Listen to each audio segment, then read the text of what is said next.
Hello everyone, welcome back to my YouTube channel. আমি রিম্পি, তোমরা দেখছো রিম্পি.বি লাইফস্টাইল চ্যানেল। আশা করছি সবাই ভালো আছো, আমিও খুব ভালো আছি। তো টাইটেল আর থাম্বনেল দেখে তো বুঝিয়ে গেছো ভিডিওটা কি হতে চলেছে। আমরা সবাই মিলে বেরিয়ে পড়ছি মেলায় যাওয়ার জন্য। তো যেহেতু ফার্স্ট রথে যেতে পারিনি, তার জন্য উল্টো রথের জন্যই বেরিয়ে পড়েছি। আর আমি ছিলাম মামার বাড়িতে, তোমরা জানো, আগের ভিডিওতে দেখেছো। ও সরি, আগের ভিডিওতে তোমাদের বলা হয়নি। তো আমি এসেছিলাম মামার বাড়িতে, তো তোমরা দেখেছো কালী মন্দিরে গিয়েছিলাম, তো এখান থেকেই গিয়েছিলাম। তো দেখতে পাচ্ছ এসে চিনি কলা কিনে নিলাম। আর মোটামুটি ভালোই ভিড় ছিল। তো দেখতে পাচ্ছ আমি উল্টো সাইড থেকে ভিডিও করছিলাম, তো ভাবলাম যে তোমাদের সাথে শেয়ার করে দিই। আর আমার কথাগুলো আটকে আটকে যাচ্ছে, তোমরা অল্প ম্যানেজ করে নিয়ে, যায় না কিছু। তো দেখতে পাচ্ছ ঠাকুরগুলো কি সুন্দর লাগছে। তো আমি একটা কথা বুঝতে পারি না, আমি যেখানেই যাই মানে ঠাকুর দেখলে আমার শরীরটা এরকম করে কেন ওঠে, মানে ভিতর থেকে কিরকম জানি লেগে যায়। আর অনেকটা মানে ভিতর থেকে নার্ভাস টাইপের হয়ে যায়। মানে অনেকটাই কিরকম লাগে, আমি বুঝাতে পারি না মানে যে। তো মানে খুব ভালো লাগে ঠাকুর দেখতে আর কি। এটাই। তো দেখতে পেলে তারপর ওদের মামাদের সাথে গিয়েছিলাম, ওদেরকে ছেড়ে আমি আমার বরের সাথে চলে আসলাম আর এসে শপিং মলে গিয়েছিলাম। তো আমি এই মলটাই ফার্স্ট গিয়েছিলাম, ফ্যাশন সিটিতে।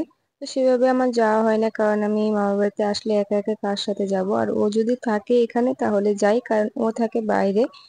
তো তার জন্য সেভাবে ঘোরা হয় না। ও থাকলে তাহলে অল্প ঘুরি আর কি। আর দেখতে পাচ্ছি তারপর আইসক্রিম নিয়ে নিলাম। আর এই আইসক্রিমটা এত একটাও ভালো ছিল না খেতে। আমি ভাবলাম যে না, দোকানটা দেখে মনে অল্প স্টাইলিশ মনে হচ্ছে, আমি কই নিয়েই নেই। যেহেতু ও আছে আর এমনিতেও একা একা খেতে ইচ্ছে করে না, একা একা খেতে ভালো লাগে না, তো তার জন্য নিয়ে নিলাম।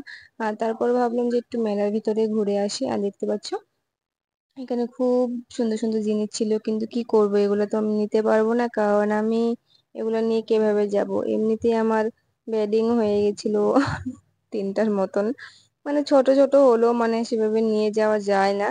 আর দেখতে পাচ্ছি এখানে ঠাকুরের জিনিস ছিল, তো খুব ভালো লাগে। আমার যখন বিয়ে হবে তখন আমি এরকম করে সংসারের জিনিস কিনবো, খুব ভালো লাগে দেখি। শুধু দেখেই যাচ্ছি, আমি আরো দেখে যাচ্ছি আর বলছি এটা কিনবো এটা কিনবো, কিন্তু এখন কিনে রাখবো কোথায়, সেরকম না। এখন কিনে তো আর সেটা ফেলে রেখে লাভ নেই।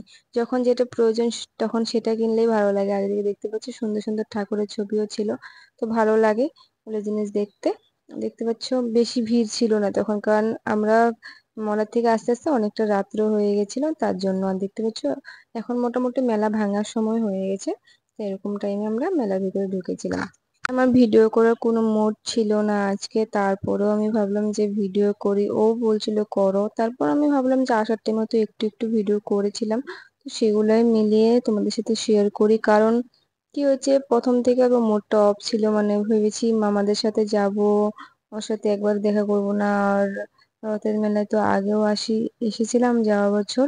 তো এখানে আর এদিকে আমি ওকে বলছিলাম ঠাকুরটা কত সুন্দর দেখো, খুব ভালো লাগে, এরকম জানি একটা মায়া চলে আসে। আর তোমাদের ভিডিওটা কেমন লাগলো